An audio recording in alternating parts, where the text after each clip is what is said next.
Hi hello ನಮಸ್ತೆ, welcome back my YouTube channel Shivalakshmi Shri vlogs. ಇವತ್ತಿನ ರೆಸಿಪಿಯಲ್ಲಿ ನಾನು ಒಂದು ಹೆಲ್ದಿಯಾದ ರಾಗಿ ಮಸಾಲ ರೊಟ್ಟಿ ಮಾಡ್ತಾಯಿದ್ದೀನಿ. ತಾಳಿಪಟ್ಟು ಅಂತಲೂ ಕರ್ಕೋಬೋದು. ಬನ್ನಿ ಯಾವ್ದು ರೀತಿಯಾಗಿ ಮಾಡ್ತೀನಿ, ಎಷ್ಟು ಸುಲಭವಾಗಿ ಮಾಡ್ಕೋಬೋದು ಅಂತ ತೋರಿಸ್ತೀನಿ. ಮೊದಲನೇದಾಗಿ 2 ಕಪ್ ಆಗೋಷ್ಟು ರಾಗಿ ಹಿಟ್ಟನ್ನು ಸಹ ತೊಗೊಂಡಿದ್ದೀನಿ.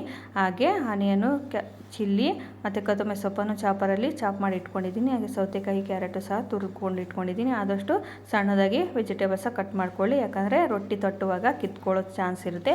ಅದಕ್ಕೆ ಆದಷ್ಟು ಸಣ್ಣದಾಗಿ ಕಟ್ ಮಾಡ್ಕೊಳ್ಳಿ. ನೋಡಿ, ಕ್ಯಾರೆಟು ಸೌತೆಕಾಯಿ ಸಹ ತುರ್ಕೊಂಡು ಇಟ್ಕೊಂಡಿದ್ದೀನಿ, ಅದನ್ನು ಸಹ ಹಾಕ್ಕೊಳ್ತಾ ಇದ್ದೀನಿ. ನೆಕ್ಸ್ಟ್ ಇಲ್ಲಿ ನೀರು ಹಾಕ್ಕೊಂಡೇ ಕಾಲ್ಸ್ಕೋಬೇಕು ಸ್ಟಾರ್ಟಿಂಗು, ಯಾಕಂದರೆ ವೆಜಿಟೇಬಲ್ಸಲ್ಲೇ ನೀರಿನ ಅಂಶ ಇರುತ್ತೆ. ಕ್ಯಾರೆಟು ಸೌತೆಕಾಯಲ್ಲೇ ನೀರಿನ ಅಂಶ ಇರೋದ್ರಿಂದ ನಾವು ನೀರು ಹಾಕ್ತೇ ಕಾಲ್ಸ್ಕೋಬೇಕು ಸ್ಟಾರ್ಟಿಂಗು. ಹಾಗೆ 1 ಸ್ಪೂನ್ ಆಗೋಷ್ಟು ಎಳ್ಳು, 1 ಸ್ಪೂನ್ ಆಗೋಷ್ಟು ಜೀರಿಗೆನೂ ಸಹ ಹಾಕ್ಕೊಂಡಿದ್ದೀನಿ.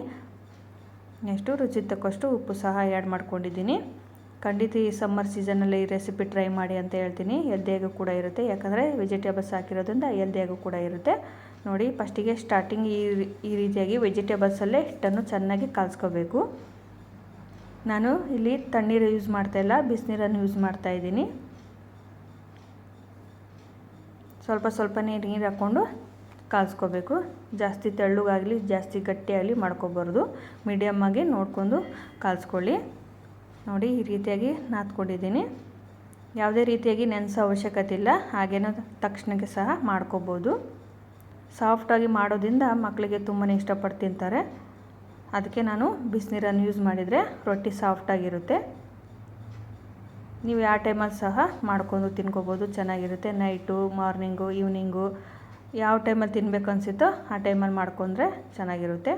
ನೋಡಿ, ಈ ರೀತಿಯಾಗಿ ತೆಳ್ಳಗೆ ತಟ್ಕೋಬೋದು. ಹೋಳಿಗೆ ಶೀಟ್ ಇರುತ್ತಲ್ಲ, ಇಲ್ಲ ಒಂದು ಪ್ಲಾಸ್ಟಿಕ್ ಶೀಟ್ ಇರುತ್ತಲ್ಲ, ಅದ್ರ ಮೇಲೂ ಸಹ ರೊಟ್ಟಿ ಮಾಡ್ಕೋಬೋದು. ಇಲ್ಲ ಅದ್ರ ಮೇಲೂ ಬರಲ್ಲಪ್ಪ ಅಂದರೆ ನೀವು ಕರ್ಚಿಪ್ಪು ಅಥವಾ ವೈಟು ಬಟ್ಟೆ ಇರುತ್ತಲ್ಲ, ಅದರಲ್ಲೂ ಸಹ ತೆಳ್ಳಗೆ ತಟ್ಕೊಂಡು ಈ ರೀತಿಯಾಗಿ ಹಂಚು ಮೇಲೆ ಹಾಕ್ಕೊಂಡು ಸ್ವಲ್ಪ ರೊಟ್ಟಿ ಬೆಂದಾದ್ಮೇಲೆ ತಾನೇ ಬಿಡುತ್ತೆ. ಯಾವುದೇ ರೀತಿಯ ಪ್ರಾಬ್ಲಮ್, ಕೈ ಸುಡೋದಿಲ್ಲ, ಕಿತ್ಕೊಳೋದು ಸಹ ಇಲ್ಲ, ಚೆನ್ನಾಗೇ ಬರುತ್ತೆ. ತುಪ್ಪ ಅಥವಾ ಎಣ್ಣೆ ಹಾಕ್ಕೊಂಡು 2 ಕಡೆನೂ ಚೆನ್ನಾಗಿ ಬೇಯಿಸ್ಕೊಳ್ಳಿ.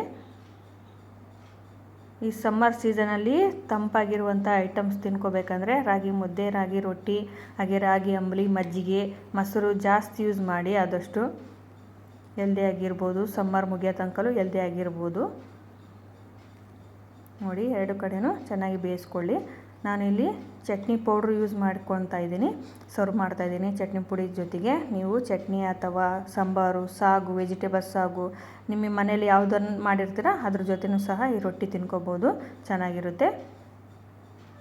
ಇದಕ್ಕೆ ಬೆಸ್ಟ್ ಕಾಂಬಿನೇಷನ್ ಅಂದರೆ ಗುರೆಳ್ಳು ಚಟ್ನಿ ಅಥವಾ ಗುರೆಳ್ಳು ಚಟ್ನಿ ಪೌಡ್ರು, ಮೊಸರು ಬೆಸ್ಟ್ ಕಾಂಬಿನೇಷನ್ ಅಂತ ಹೇಳ್ತೀನಿ. ತುಂಬಾ ಚೆನ್ನಾಗಿರುತ್ತೆ. ರೊಟ್ಟಿ ಬರಲ್ಲಪ್ಪ ಮಾಡೋರು, ನಮಗೆ ಕಷ್ಟ ಆಗ್ತಿತ್ತು ಅಂದರೆ, ಕಷ್ಟ ಅಂತ ಸುಮ್ಮನೆ ಇದ್ದರೆ ಯಾವುದು ಕಲಿಯೋಕ್ಕಾಗಲ್ಲ. 1 ಸರಿ ಕಿತ್ತೋಗುತ್ತೆ, 2 ಸರಿ ಕಿತ್ತೋಗುತ್ತೆ, 3ನೇ ಸರಿ ಬಂದೇ ಬರುತ್ತೆ. ಯಾವುದೇ ಕೆಲಸ ಅದು ಅದೇ ರೀತಿಯೇ. ಕಷ್ಟ ಅಂತ ಯಾವುದನ್ನು ತಲೆ ಕೆಡಿಸ್ಕೊಂಡು ಮಾಡದೇ ಇರೋಗೆ ಇರಬಾರ್ದು. ಟ್ರೈ ಮಾಡ್ತಾನೆ ಇರಬೇಕು. ಟ್ರೈ ಮಾಡಿದೆ ಎಲ್ಲ ಕೆಲಸನೂ ಸುಲಭ ಆಗುತ್ತೆ, ಹಾಗೆ ಅಡುಗೆನೂ ಸಹ ಸುಲಭ ಆಗುತ್ತೆ. ಮನ್ಸು ಮಾಡಬೇಕಷ್ಟೇ. ಮಾಡ್ತೀನಿ ಅಂತ ಒಂದು ಮನಸ್ಸಲ್ಲಿ ದೃಢ ನಿರ್ಧಾರ ಇದ್ದರೆ ಎಲ್ಲ ಕೆಲಸನೂ ಈಸಿಯಾಗಿ ಮಾಡ್ಕೋಬೋದು. ನೋಡಿ, 2 ಕಡೆನೂ ಸಹ ರೊಟ್ಟಿ ಬೇಯಿಸ್ಕೊಂಡಿದ್ದೀನಿ. ಯಾವ ರೀತಿಯಾಗಿ ಕಾಣಿಸ್ತಾ ಇದೆ ನೋಡಿ. ಇದು ರೆಡಿಯಾಗಿದೆ. ಈಗ ಪ್ಲೇಟಿಗೆ ಸರ್ವ್ ಮಾಡ್ಕೊತಾ ಇದ್ದೀನಿ. ನೋಡಿ, ರೊಟ್ಟಿ ರೆಡಿಯಾಗಿದೆ, ಪ್ಲೇಟಿಗೆ ಸರ್ವ್ ಮಾಡ್ಕೊಂಡಿದ್ದೀನಿ. ನೋಡಿ, ಯಾವ ರೀತಿಯಾಗಿ ಮಡಿಸಿದ್ರೂ ಸಹ ಕಿತ್ಕೊಳೋದಿಲ್ಲ, ಕಟ್ಟಾಗೋದಿಲ್ಲ, ಇಷ್ಟು ಸಾಫ್ಟಾಗಿ ಬಂದಿದೆ. ಈ ರೀತಿ ಮಾಡೋದ್ರಿಂದ ವಯಸ್ಸಾದವರಿಗೂ ಸಹ ತಿನ್ನೋಕ್ಕೆ ಸುಲಭ ಅನಿಸುತ್ತೆ, ಹಾಗೂ ಮಕ್ಕಳಿಗೂ ಸಹ ಸುಲಭ ಅನಿಸುತ್ತೆ. ನಾನು ಇಲ್ಲಿ ಮೊಸರು ಜೊತೆ ತಿಂದು ತೋರಿಸ್ತಾ ಇದ್ದೀನಿ. ಬೆಸ್ಟ್ ಕಾಂಬಿನೇಷನ್ ಅಂದರೆ ಗುರೆಳ್ಳು ಚಟ್ನಿ ಅಥವಾ ಚಟ್ನಿ ಪುಡಿ ಜೊತೆ ತಿಂದರೆ ಬೆಸ್ಟ್ ಕಾಂಬಿನೇಷನ್ನು. ಒಂದ್ಸರಿ ಈ ರೆಸಿಪಿನ ಟ್ರೈ ಮಾಡಿ ಅಂತ ಹೇಳ್ತಿದ್ದೀನಿ. ಹಾಗೆ ಈ ರೆಸಿಪಿ ಇಷ್ಟ ಆದರೆ ಲೈಕ್ ಮಾಡಿ, ಶೇರ್ ಮಾಡಿ, ಹಾಗೆ ನಮ್ಮ ಚಾನಲನ್ನು ಸಬ್ಸ್ಕ್ರೈಬ್ ಮಾಡ್ಕೊಂಡು ವಿಡಿಯೋ ನೋಡಿ ಅಂತ ಹೇಳ್ತಿದ್ದೀನಿ. ನೋಡಿ, ಈಗ ಗುರೆಳ್ಳು ಚಟ್ನಿ ಪುಡಿ ಜೊತೆ ಮೊಸರು ಹಾಕ್ಕೊಂಡು ತಿಂತಾಯಿದ್ದೀನಿ. ಸೂಪರಾಗಿದೆ. ನೀವು ಖಂಡಿತ ಈ ರೆಸಿಪಿ ಟ್ರೈ ಮಾಡಿ ಅಂತ ಹೇಳ್ತೀನಿ. ವೆಜಿಟೇಬಲ್ಸ್ ಬೇಡಪ್ಪ ಅಂದರೆ ಹಾಗೇನೂ ಸಹ ರಾಗಿ ರೊಟ್ಟಿ ಮಾಡ್ಕೋಬೋದು. ಅದ್ರ ಜೊತೆನೂ ಸಹ ಈ ಚಟ್ನಿ ಪೌಡ್ರಿ ಅಥವಾ ಚಟ್ನಿ ಬೆಸ್ಟ್ ಕಾಂಬಿನೇಷನ್ ಅಂತಲೇ ಹೇಳ್ತೀನಿ. ಮಕ್ಳಿಗೆ ಕೊಡೋದಿದ್ರೆ ತುಪ್ಪ ಹಾಕಿ ಕೊಡಿ, ಚೆನ್ನಾಗಿರುತ್ತೆ.